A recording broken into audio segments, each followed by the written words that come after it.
পৃথিবীর এমন একটি স্থান যেখানে কোনো মানুষ বসবাস করে না এবং করতেও চায় না।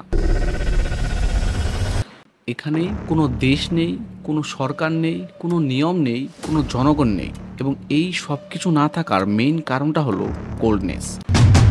এখানকার সর্বনিম্ন তাপমাত্রা -89°C। বলছি অ্যান্টার্কটিকা মহাদেশের কথা। একটি মজার ফ্যাক্ট হলো এই অ্যান্টার্কটিকায় দুনিয়ার সবচেয়ে বড় ডেজার্ট। ডেজার্ট কেন বললাম? কারণ এখানে প্রতি বছর মাত্র 55 মিলিমিটার বৃষ্টি হয় এবং তা জমিনে পড়ার আগেই বরফ হয়ে যায়। যদিও এখানে কোনো মানুষ বসবাস করে না, তবুও এটি দখল করার চেষ্টায় কোনো ঘাটতি ছিল না। France, Norway, Australia, UK, Chile, Argentina এবং নিউজিল্যান্ড অ্যান্টার্কটিকা মহাদেশের বিভিন্ন অংশের মালিকানা দাবি করে।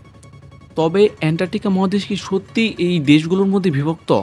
এবং কোথায় থেকে এই অ্যান্টার্কটিকা মহাদেশের উৎপত্তি হলো এবং কেনই বা এখানে কোনো মানুষ বসবাস করতে পারে না? তবে চলুন আজকের ভিডিওতে এই সব প্রশ্নের উত্তর খুঁজে বের করার চেষ্টা করি।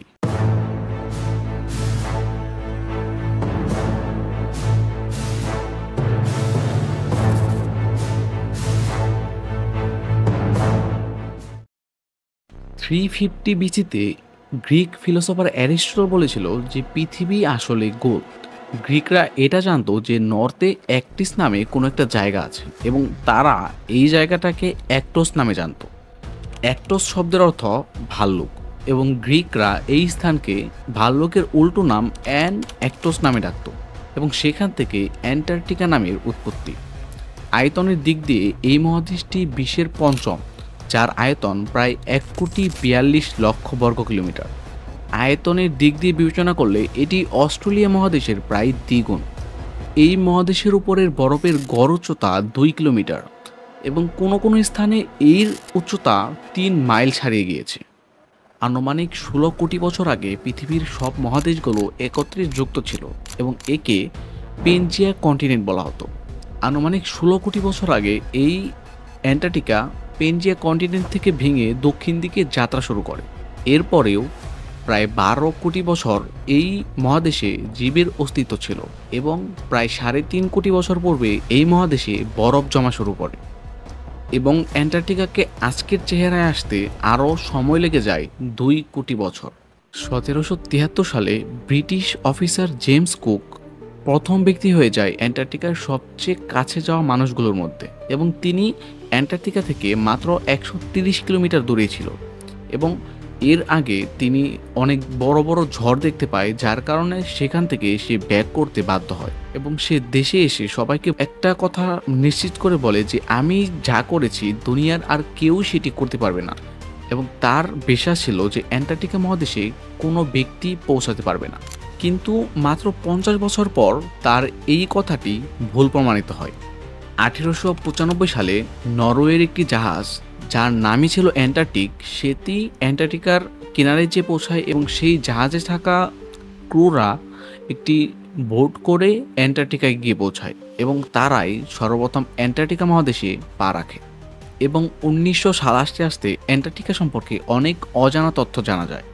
বিজ্ঞানীরা অনেক রিসার্চ করে এবং অনেক নতুন তথ্য উঠে আসে। বিজ্ঞানীরা এটা জানতে পারে যে এই স্থানে আগে গাছপালা ছিল এবং তারা এটাও শিওর করে যে এই মহাদেশের নিচে অনেক খনিজ সম্পদ আছে। যখন এই খবরটি পাবলিশ হয় তখন অনেক দেশ এই অঞ্চলটি দখল করার চেষ্টা করে। দ্বিতীয় বিশ্বযুদ্ধের পর এটি আরও স্ট্রংলিভাবে দেখা যায়। 1924 সালে ইউএস বলে যে কোনো দেশ এমনি কোনো একটি অঞ্চলকে দখল করতে পারবে না। সেই অঞ্চলটি তখনই সেই দেশের অংশ হবে যখন সেই দেশের মানুষ পার্মানেন্টলি সেই অঞ্চলে বসবাস করবে। এবং এই নিউজটি শোনার পর আর্জেন্টিনা একটি কাজ করে বসে। আর্জেন্টিনা একজন প্রেগনেন্ট মহিলাকে হাই সিকিউরিটি সহকারে অ্যান্টার্কটিকার দিকে পাঠায় এবং সেখানে যে একটি সন্তানের জন্ম হয়, যার পরে আর্জেন্টিনা এটি দাবি করে যে এই সন্তানের জন্মভূমি অ্যান্টার্কটিকায় এবং সেই অনুযায়ী এখন থেকে অ্যান্টার্কটিকা মহাদেশ আর্জেন্টিনার একটি অংশ। কিন্তু এই জিনিসটা কোনো দেশই স্বীকৃতি দেয়নি, যার কারণে আর্জেন্টিনার এই পরিকল্পনা ব্যর্থ হয়। এরপর বিভিন্ন দেশগুলো বিভিন্ন কৌশল অবলম্বন করা শুরু করে এই অ্যান্টার্কটিকা মহাদেশে তাদের আধিপত্য জমানোর জন্য। এবং অনেকে অনেক রিসার্চের নাম করে তাদের দেশের কিছু মানুষকে এখানে রাখা শুরু করে, যাতে তারা দাবি করতে পারে যে এটি এখন থেকে তাদের দেশের অংশ।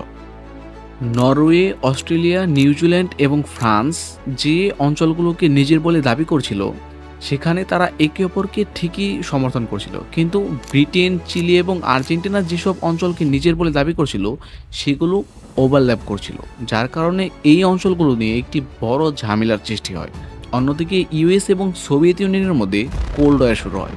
আমেরিকা এবং সোভিয়েত ইউনিয়নের মধ্যে কোল্ড ওয়ারটা এমন ছিল যে আমেরিকা যে জিনিসটার পক্ষে যেত, সোভিয়েত ইউনিয়ন অটোমেটিক সেই জিনিসটার বিপরীতে যেত।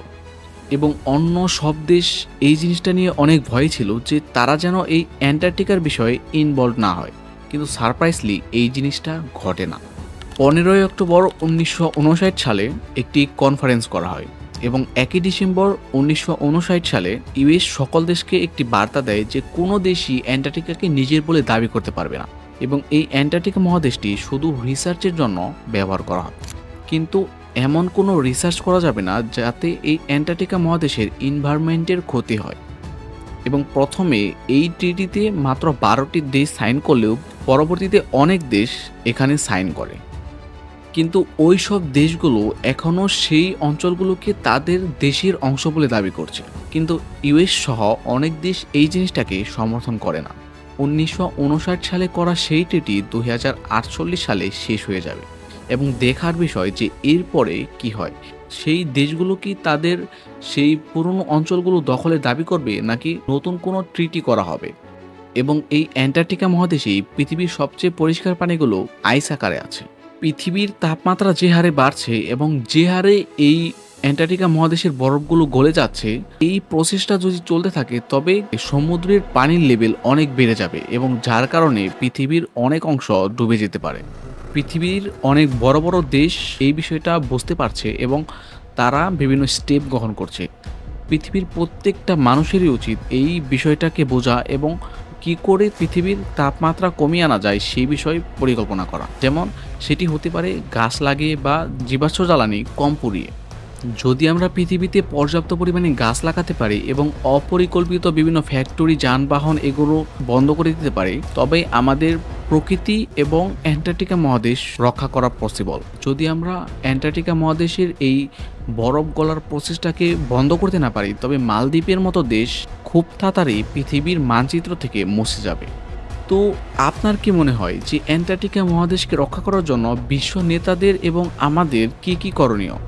এবং আপনার যদি এই উত্তরটা জানা থাকে তবে আপনি আমাদের কমেন্টে বলতে পারেন। এবং এই পর্যন্ত আমাদের সাথে থাকার জন্য আপনাকে ধন্যবাদ।